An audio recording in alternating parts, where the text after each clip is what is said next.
Muy buenos días. Es un privilegio estar con ustedes en esta mañana y quiero decirles que esta no es la primera vez que yo estoy aquí en Choluteca. Hace aproximadamente unos 35 años. Estuve por estos rumbos y precisamente para un estudio bíblico aquí con un grupo de personas aquí en Choluteca. Y qué maravilloso, qué bonito es ver que Dios tiene sus ojos puestos sobre esta ciudad y está levantando hombres y mujeres que realmente quieren obedecer el mandato de nuestro Señor de ir y hacer discípulos a todas las naciones. Estamos en el mes de misiones y precisamente por eso pues estamos haciendo unos intercambios, ¿verdad? El pastor David Peña está allá en nuestra iglesia en San Pedro Sula y pues David Peña me dijo: usted se tiene que ir allá a Choluteca a cubrirme a mí también, porque el pobre Ariel ahí está con la guitarra, está con todo. Ariel ya lo veo quemadito de tanto andar de un lado para otro. Hay un hermano allá en San Pedro Sula que es igual a Ariel, así, ¿verdad? Hace una cosa, hace la otra, hace aquello. Y qué bonito es ver realmente ese amor y ese deseo por la obra de Dios. Y es precisamente de lo que yo quisiera hablarles hoy en esta mañana, porque estamos, como les decía, en el mes de misiones y pues es bien, el tema el tema es relacionado con lo que la razón o el papel que Dios nos tiene aquí en este mundo. Quiero que vayamos al libro de Primera de Pedro. Primera de Pedro, capítulo 2, versículo 9 al 10. Pero antes vamos a pedirle a nuestro Señor que Él dirija este tiempo. Vamos a orar. Señor, te damos las gracias por el tiempo que nos das aquí. Gracias por tu palabra. Gracias, Señor, porque tú te glorificas de tiempos como estos. Yo te ruego, Señor, porque nos des el denuedo y el ánimo, el entusiasmo de hacer las cosas como tú nos has mandado que debemos de hacerlas. Yo te pido, Señor, por este tiempo, porque tú guíes mis palabras, que me des denuedo en lo que voy a enseñar en esta mañana y que tu palabra, Señor, pueda tocar nuestros corazones de tal manera que salgamos de este lugar diferentes, que salgamos de este lugar con el deseo de ir y hacer lo que tú nos has encomendado hacer. Te pido porque tú guíes este tiempo en el nombre de nuestro Señor Jesucristo. Amén. Pues les decía que vamos a estar estudiando entonces en Primera de Pedro, en el capítulo 2, vamos a estudiar dos versículos, el versículo 9 y el versículo 10. Solo son dos versículos, pero hermanos, estos dos versículos están bien cargados de buenas cosas que el Señor quiere mostrarnos en esta mañana. Antes de comenzar con el pasaje, quiero brindarles un poquito del contexto, ¿verdad? De qué es lo que está pasando, por qué Pedro escribe estas palabras a estos hermanos. Pedro ve la necesidad de escribirles a estos hermanos esta carta. Son unos hermanos que estaban en el Asia Menor. Ellos estaban siendo perseguidos por el imperio de Roma, por causa de sus convicciones y de ellos declarar que Jesucristo es el Señor y debe de ser el Señor en nuestras vidas. Ellos, a pesar de que sabían que ellos iban a ser perseguidos por esta declaración y por estas convicciones, pues ellos no paraban de proclamar ese evangelio. Y ellos estaban siendo perseguidos, estaban pasando por pruebas difíciles. Es más, estaban siendo rechazados hasta por sus mismas familias. Los familiares que de repente no querían creer en Jesucristo, los rechazaban a ellos y los desechaban. Los consideraban como ya no parte de la familia. Eran rechazados no solamente por los familiares, eran rechazados por la sociedad entera, por el pueblo, por la gente en general, y eran rechazados también por el gobierno, por el imperio. De tal manera que ellos estaban siendo bien probados, estaban pasando por situaciones bien difíciles, y Pedro ve la necesidad de recordarles a ellos sobre su identidad. ¿Quiénes eran ellos? ¿Cuál es la identidad de ellos y cuál es el propósito que ellos tienen en este mundo?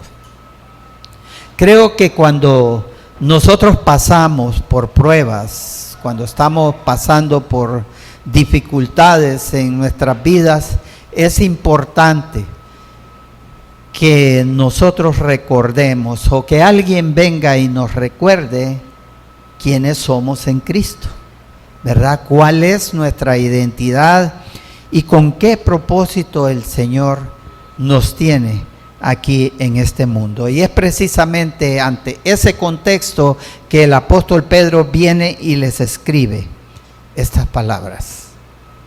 Aquí vamos a leer partiendo del versículo 9 al versículo 10. Dice: mas vosotros sois linaje escogido, real sacerdocio, nación santa, pueblo adquirido por Dios, para que anunciéis las virtudes de aquel que os llamó de las tinieblas a su luz admirable. Vosotros que en otro tiempo no erais pueblo, pero que ahora sois pueblo de Dios, que en otro tiempo no habíais alcanzado misericordia, pero ahora habéis alcanzado misericordia. Vamos a comenzar con el versículo 9 y quiero decirles, el versículo 9 donde más hay de qué hablar en esta mañana, ¿verdad? Hay mucho que el Señor quiere enseñarnos en este pasaje. El resto del pasaje ya es como una conclusión de lo que el apóstol Pedro está haciendo, pero si ustedes ven que estoy ocupando bastante tiempo en las primeras frases del apóstol Pedro aquí en el versículo 9, no se preocupen, no vamos a salir tarde, ¿verdad? Vamos a salir al tiempo que está establecido. Más que todo es porque es donde está ¿cómo decirles?, el centro de todo lo que Pedro quiere enseñarnos, ¿verdad? Así que Pedro comienza en el versículo 9 con 5 frases. La primera frase es una frase que establece un contraste, ¿verdad? Esto pues significa que nosotros, lo que Pedro está diciendo es que nosotros ya no somos esas personas de las cuales él menciona en los versículos anteriores, el versículo 7 y el versículo 8. Para entender un poco mejor de lo que Pedro nos está diciendo, vamos a Vamos a leer partiendo de la segunda parte del versículo 7 al versículo 8, donde Pedro dice: pero para los que no creen, dice, para los que no creen, la piedra que los edificadores desecharon ha venido a ser la cabeza del ángulo y piedra de tropiezo y roca que hace caer, porque tropiezan en la palabra siendo desobedientes, a lo cual fueron también destinados. Pedro lo que está diciendo entonces en el versículo 9, cuando nos dice: más vosotros, está diciéndonos: pero ustedes no son esos.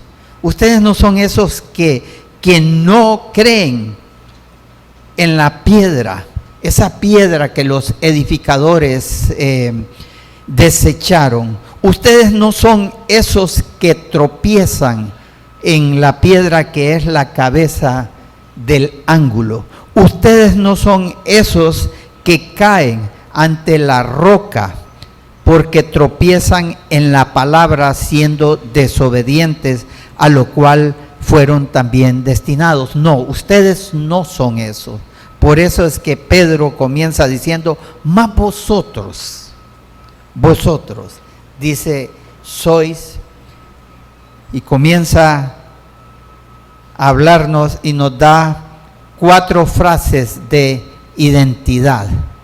Vosotros sois, dice, linaje escogido, real sacerdocio, nación santa, pueblo adquirido por Dios, para que anunciéis las virtudes de aquel que os llamó de las tinieblas a su luz admirable. Entonces, Pedro comienza con esa primer frase donde nos dice: ustedes son linaje, dice, escogido. ¿Qué quiere decirnos Pedro con eso de que somos linaje escogido?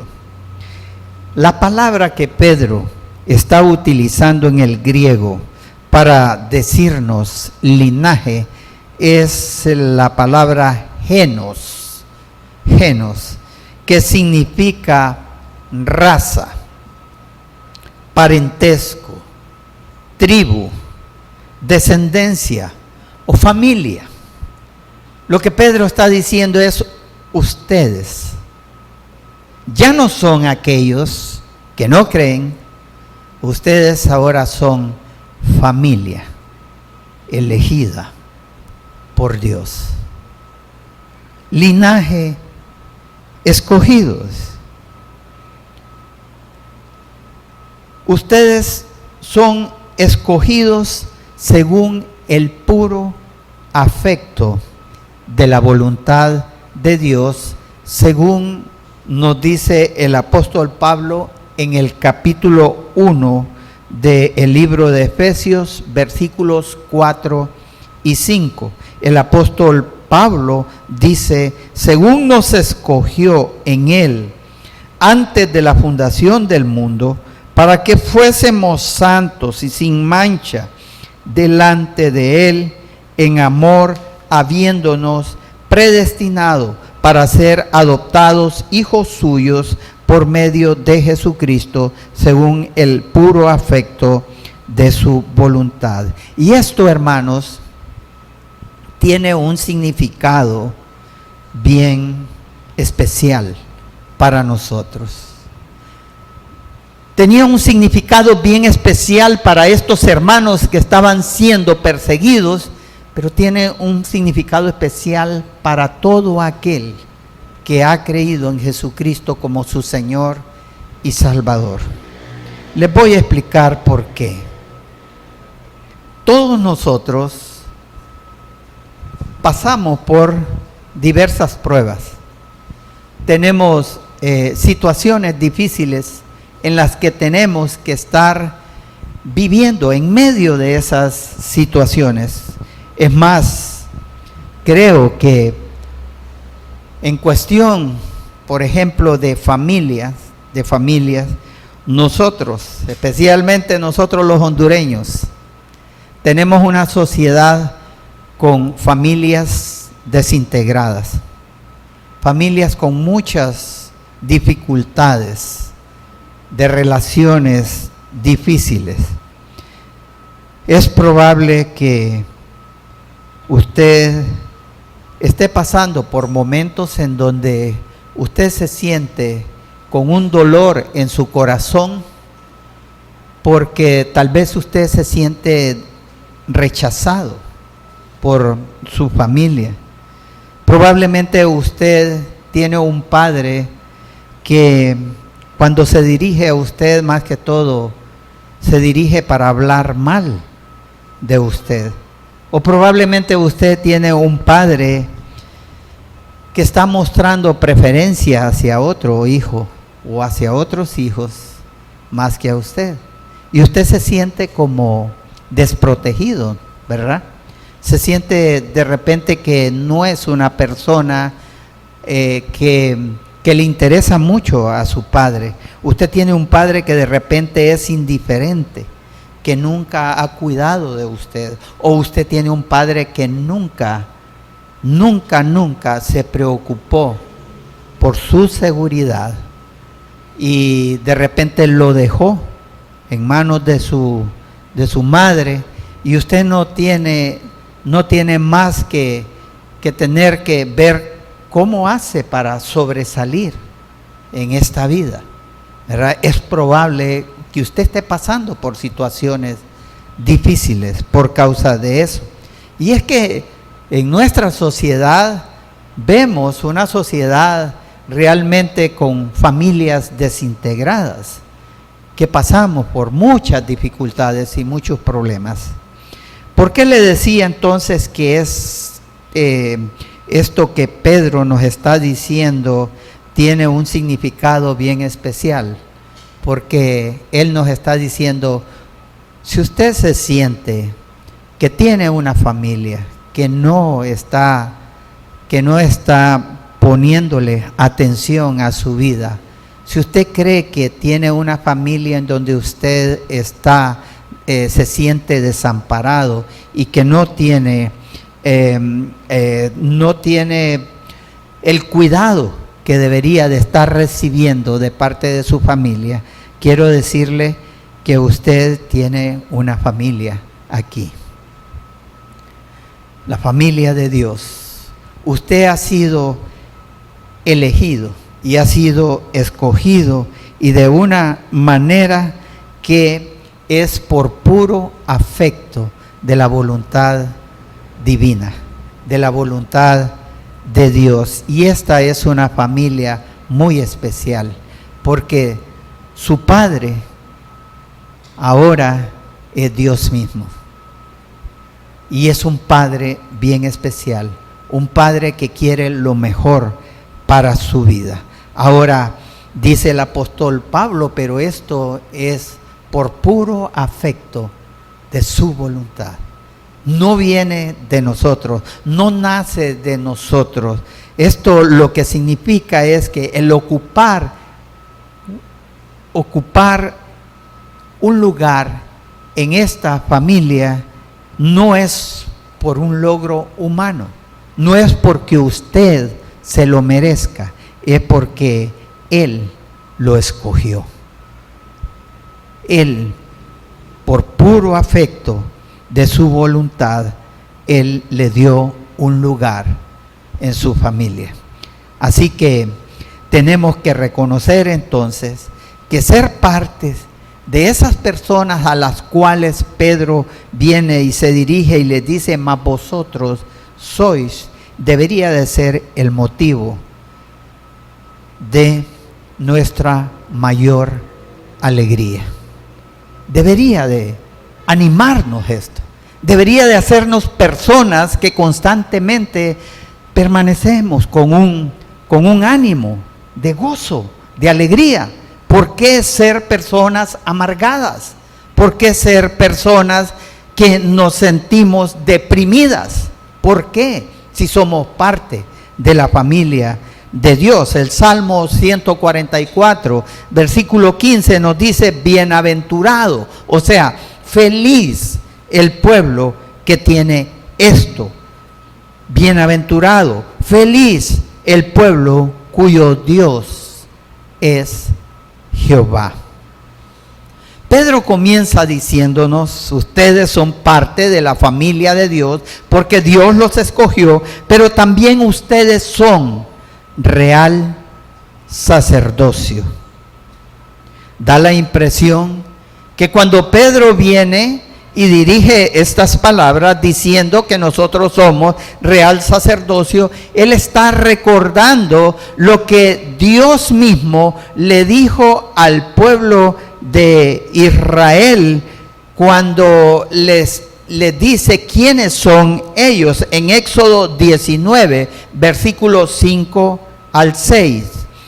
Ahora pues, dice, si diereis oído a mi voz y guardareis mi pacto, vosotros seréis mi especial tesoro sobre todos los pueblos, porque mía es toda la tierra. Y vosotros, dice, me seréis un reino de sacerdotes y gente santa. Estas son las palabras que dirás a los hijos de Israel.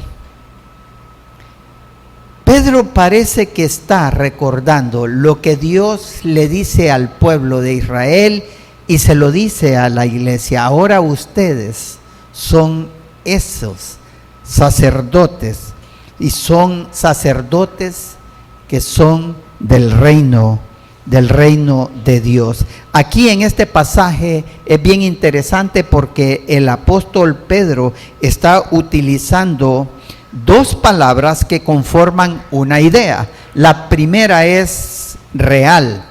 Cuando Pedro está hablando de real, no nos está hablando de una realidad, está hablándonos de una realeza. Está hablándonos de ser del reino, de un rey. Somos parte del reino de Dios, y este reino, hermanos, este reino no es de este mundo. Y como no es de este mundo, vamos a pasar por situaciones de rechazo por este mundo.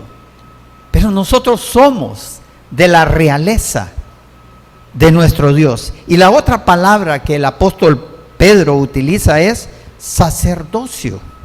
O sea que nosotros somos, dice Pedro, de la realeza y somos intercesores.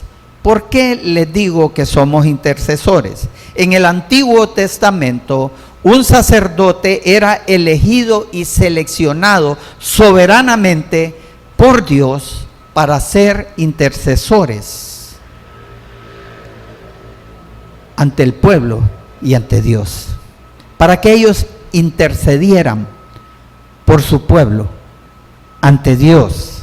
Ellos cada cierto tiempo del año, ellos llegaban y se presentaban al lugar santo y al lugar santísimo. Ellos entraban a ese lugar santísimo que estaba dividido por un velo. El lugar santo del lugar santísimo estaba dividido por un velo, y solamente el sumo sacerdote podía entrar a ese lugar santísimo e interceder por su pueblo. Dice la palabra en Mateo 27, versículos 5 al 51, que cuando Cristo murió en la cruz y Él resucitó de entre los muertos y Él ascendió a los cielos, dice ahí que el velo del templo se rasgó de arriba abajo. Ese velo que dividía el lugar santo del lugar santísimo se rasgó. ¿Y qué significado tenía eso? En Hebreos se nos explica, Hebreos capítulo 10, versículo 19 al 20. Lo que nos dice es que ahora nosotros tenemos acceso libre al trono de Dios, al lugar santísimo. Ya no necesitamos de un intermediario para venir ante la presencia de Dios y poder clamarle a Dios por nuestras necesidades, o clamarle a Dios por la necesidad de otro hermano. también por la necesidad de nuestra familia, porque muchos de ellos que no son creyentes, que no han creído en nuestro Señor Jesucristo, puedan venir a los pies de Cristo. Ahora nosotros somos esos intermediarios, como ese sumo sacerdote en el Antiguo Testamento era un intermediario, un intercesor. Ahora nosotros también somos intercesores. Ahora, hay algo bien interesante que es importante explicar. En el Antiguo Testamento, un rey no podía ser sacerdote, y ni un sacerdote tampoco podía cumplir con las funciones de un rey. En el nuevo pacto es diferente. Ahora nosotros somos de la realeza, somos del reino de Dios y somos intercesores. Pero quiero que veamos un ejemplo de lo que pasaba cuando un rey se atrevía a cumplir con las funciones de un sacerdote. Y vemos el ejemplo del rey Usías en 2 de Crónicas 26, versículo 16 al 21. 2 de Crónicas 26, versículos 16 al 21, nos dice, hablándonos del rey Usías. Fíjense, el rey Usías era un hombre que había comenzado siendo un buen rey. Él venía y hacía conforme a la voluntad de Dios, de tal manera que Dios lo bendijo a él. Lo bendijo de una manera que él se sentía ahora un rey fuerte. Y por causa de eso, él endureció su corazón y cambió sus actitudes. En vez de venir y aprovechar esa bendición, ¿verdad?, para seguir recibiendo más bendición de parte de Dios, él endureció su corazón. Y dice aquí, mas cuando ya era fuerte, su corazón se enalteció, dice, para su ruina, porque se rebeló contra Jehová su Dios, entrando en el templo de Jehová para quemar incienso en el altar del incienso. Y entró tras él el sacerdote Azarías, y con él 80 sacerdotes de Jehová, varones valientes, y se pusieron contra el rey Usías, y le dijeron, no te corresponde a ti, oh Usías, el quemar incienso a Jehová, sino a los sacerdotes hijos de Aarón, que son consagrados para quemarlo.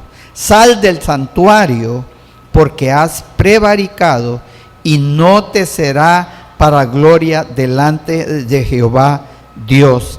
Entonces Usías, teniendo en la mano un incensario para ofrecer incienso, se llenó de ira, y en su ira contra los sacerdotes, miren lo que pasa, la lepra le brotó en la frente, delante de los sacerdotes y en la casa de Jehová, junto al altar del incienso.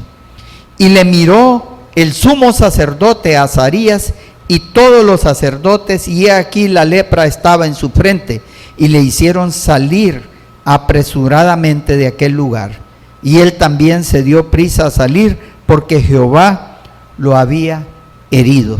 Así el rey Usías fue leproso hasta el día de su muerte, y habitó leproso en una casa apartada, por lo cual fue excluido de la casa de Jehová. Y Jotam su hijo tuvo cargo de la casa real, gobernando al pueblo de la tierra. Como pueden ver, el celo de Dios.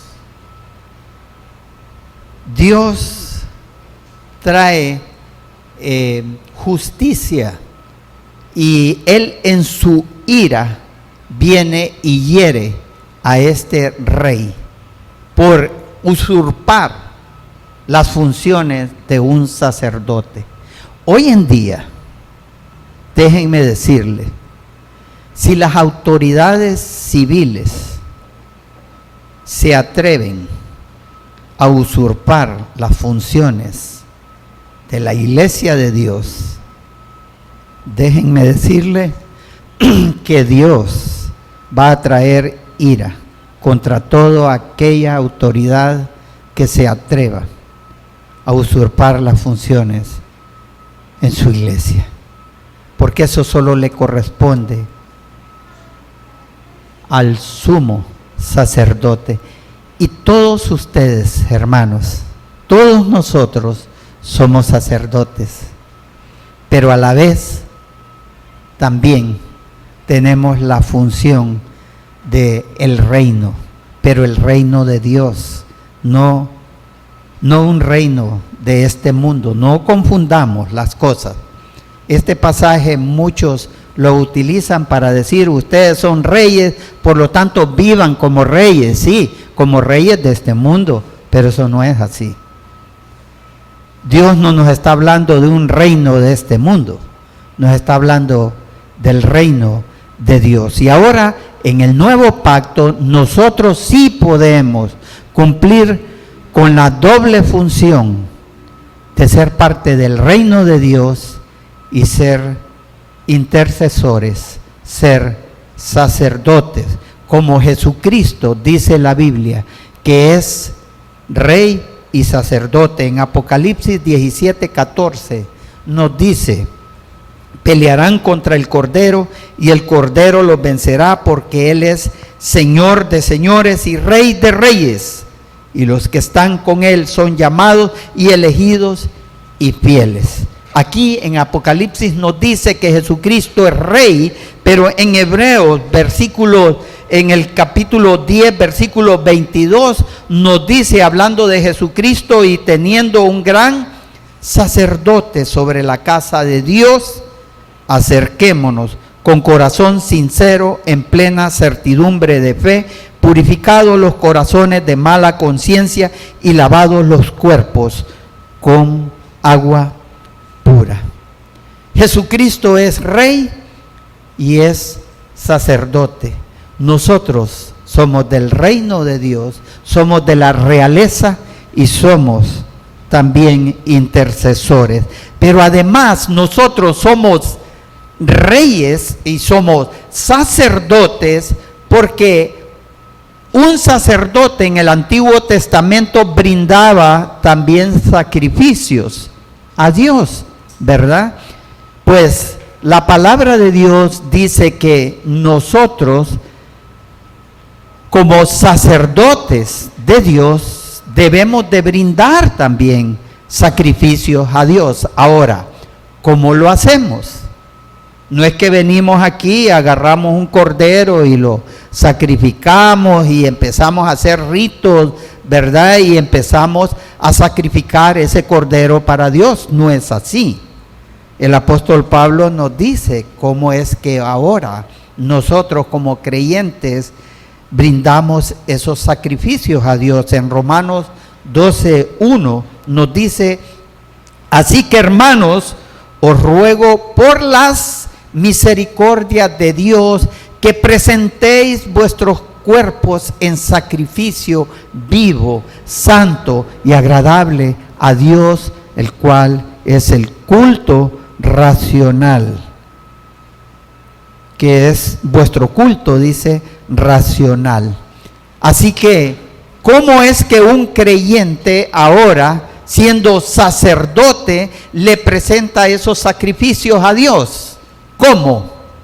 Con una vida santa, una vida agradable, una vida conforme a la voluntad de Dios. Hermanos, presentemos constantemente sacrificio vivo a nuestro Dios, brindándole una vida santa a nuestro Señor.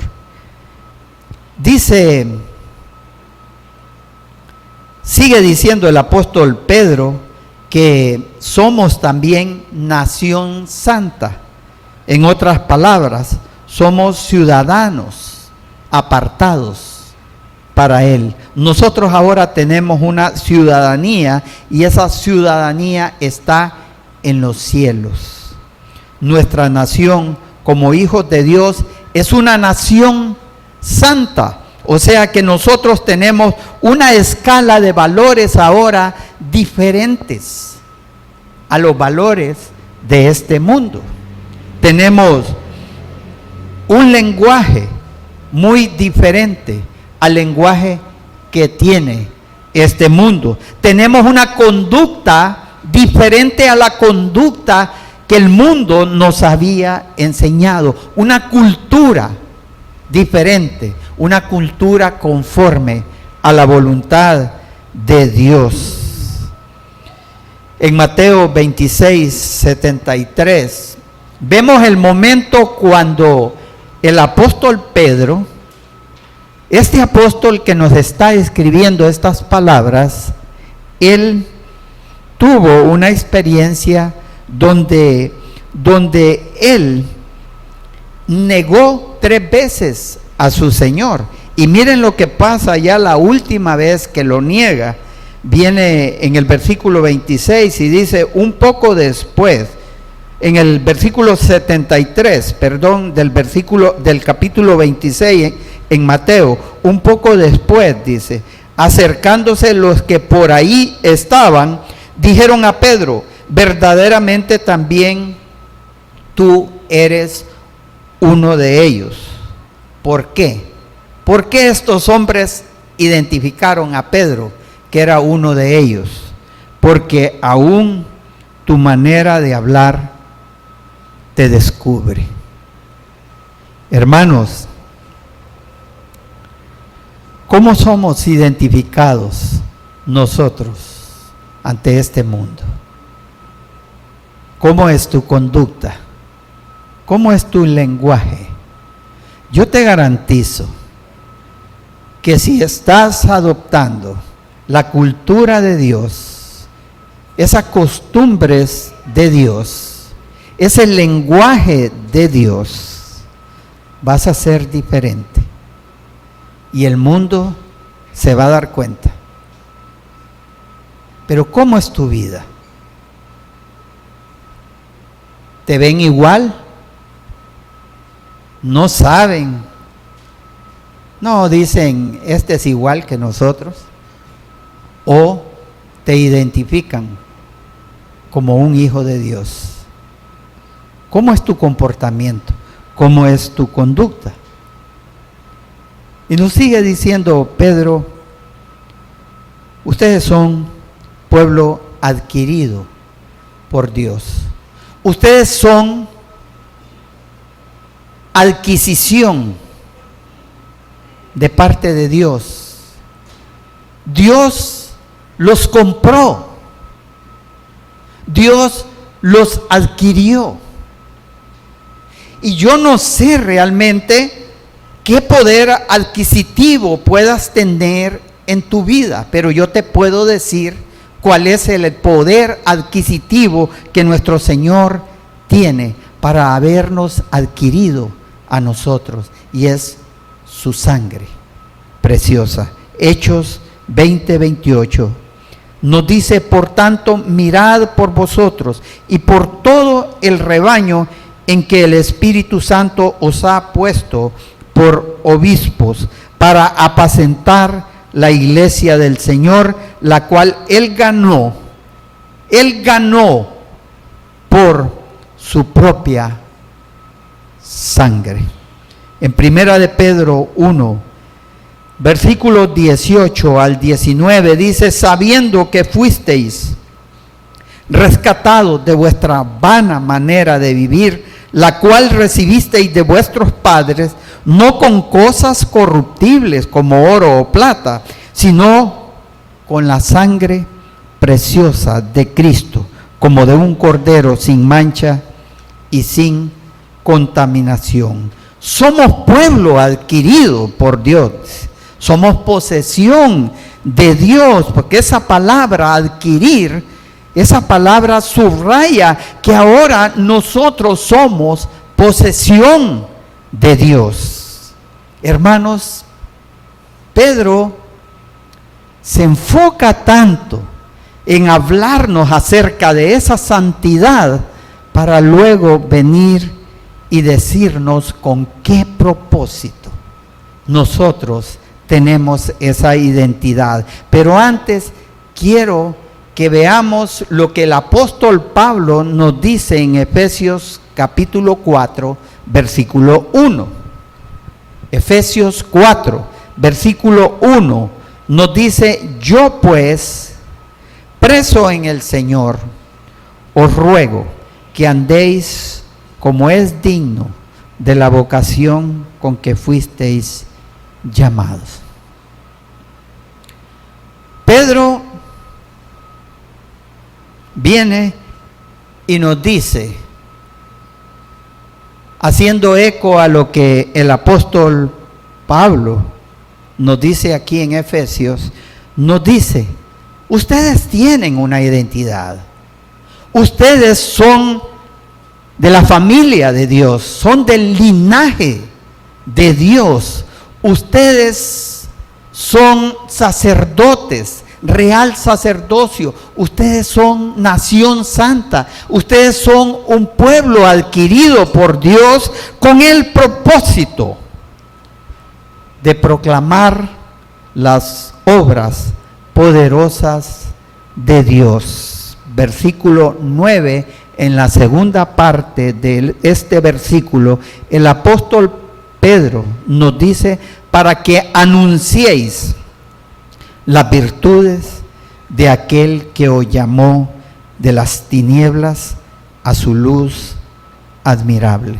Hermanos, tenemos una identidad, es importante que estemos claros con respecto a eso, que creamos en esa identidad, porque hay un propósito, y el propósito es el de anunciar, el de proclamar las obras poderosas de nuestro Dios. Y fíjense, cuando Pedro nos dice esto, él usa una palabra para decirnos anunciar. Pedro no usa la palabra que comúnmente se usa en el griego, en el Nuevo Testamento, que es la palabra keruso, para hablarnos de proclamar o de anunciar o de publicar, ¿verdad?, el evangelio. No usa esa palabra, usa una palabra bien rara, una palabra que no se ve en toda la escritura más que ahí, en ese pasaje.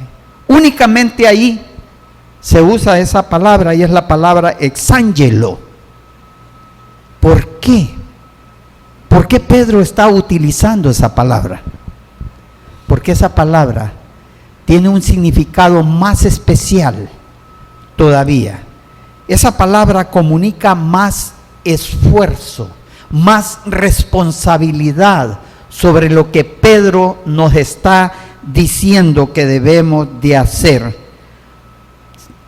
El sentido es proclamar por todas partes, publicar totalmente.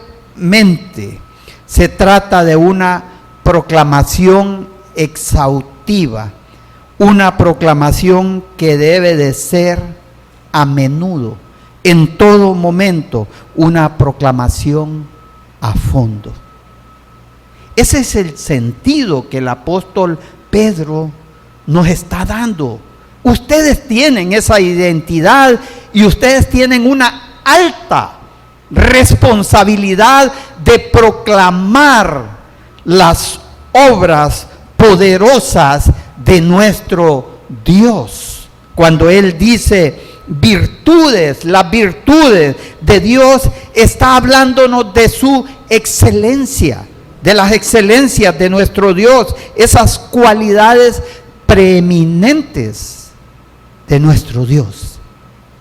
Está hablándonos de esas obras poderosas, esas obras milagrosas, de tal manera que el apóstol Pedro nos está diciendo: no solamente se trata de anunciar esas obras maravillosas del amor y el perdón de Dios que hay que proclamar, pero también se trata de proclamar esas obras poderosas de nuestro Dios, de proclamar su santidad, de proclamar su preeminencia. Hermanos, no existe en esta creación, en este mundo, alguien o un ser más preeminente que nuestro Dios. Y eso es lo que tenemos que proclamar. No se sienta intimidado por este mundo. Tenemos a un Dios poderoso, un Dios preeminente, un Dios soberano, y debemos de proclamarlo de esa manera. Quiero decirles que el pueblo de Israel tenía ese mandato. Israel tenía esa misión de anunciar a ese Dios poderoso. En Isaías 43, 21 nos lo dice. Isaías 43, 21 dice: este pueblo he creado para mí, dice Dios, mis alabanzas publicará. Pero ya en el versículo siguiente, Dios nos dice: y no me invocaste a mí, oh Jacob, sino que de mí te cansaste, oh Israel. Hermanos, no nos cansemos como el pueblo de Israel. No nos cansemos de proclamar esas virtudes de nuestro Dios. ¿Por qué? ¿Por qué nos vamos a cansar de proclamarlo como nuestro Dios poderoso en este mundo? Tenemos una identidad, hermanos, y esa identidad es con un propósito, y es de proclamar a nuestro Dios como un Dios todopoderoso. No nos cansemos, hermanos, prosigamos. Ustedes tienen una meta, y es alcanzar a este mundo para Cristo. Dios no nos ha llamado a ser unos calientacías que venimos aquí todos los domingos a escuchar a alguien que se para aquí y hablarles de la palabra de Dios, y luego se levantan de aquí, se van y siguen haciendo lo mismo. No, hermano. Dios nos ha llamado con un propósito, y es de proclamar sus virtudes. No seamos como el pueblo de Israel. Y para finalizar, dice Pedro en el versículo 10: vosotros que en otro tiempo, dice, no erais pueblo, pero que ahora sois pueblo de Dios, que en otro tiempo no habíais alcanzado misericordia, pero ahora habéis alcanzado misericordia. Dice Pedro, para concluir, ustedes tienen una identidad, tienen un propósito, y eso los hace privilegiados. Somos privilegiados, dice Pedro. ¿Pero cómo? En su compasión. En su compasión. Siendo que no éramos pueblo, ahora somos pueblo de Dios por su misericordia. No es por lo que nosotros somos, no es por nuestro propio esfuerzo, es por lo que Él ha hecho de nosotros. Él nos ha llamado y Él ha tenido misericordia de nosotros y nos ha hecho parte de su pueblo. Cuando Pedro nos está hablando de misericordia aquí en este pasaje, nos está hablando de esa misericordia especial hacia los elegidos de Dios.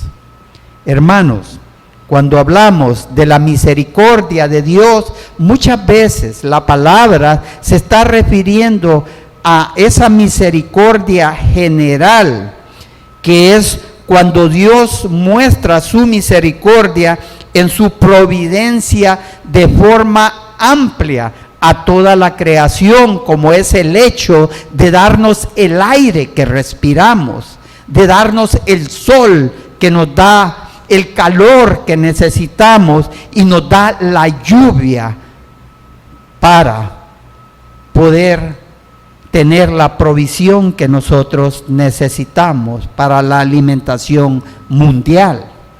Esa es misericordia de parte de Dios, pero una misericordia general, una misericordia tanto al que cree como al que no cree. Esa es la misma misericordia de la cual nos habla Lamentaciones 3:22, cuando dice: por la misericordia de Jehová no hemos sido consumidos, porque nunca decayeron sus misericordias. O de lo que nos habla el Salmo 145, versículo 9, cuando dice: bueno es Jehová para con todos, y su misericordia sobre todas sus obras.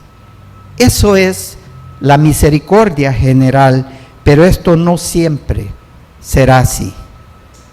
Llegará el momento cuando Jesús viene a este mundo y va a venir a reinar y a juzgar a las naciones. Y es ahí cuando esa misericordia general cesará.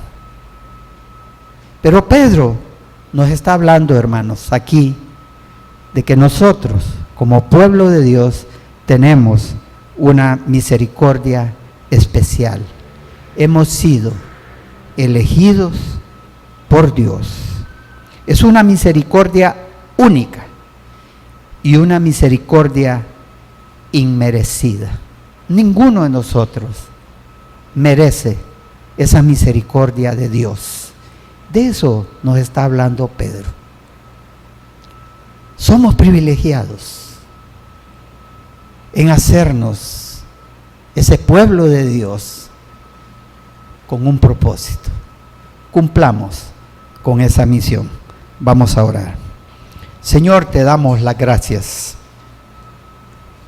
por tu palabra. Gracias, Señor,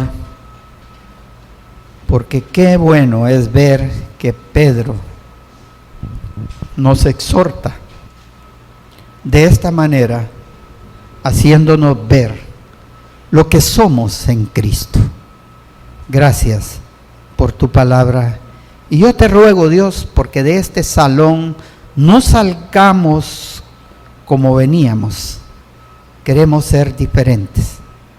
Queremos salir de este salón diferentes, con ese deseo verdadero de proclamar a ese Dios poderoso, a ese Dios soberano, a ese Dios preeminente.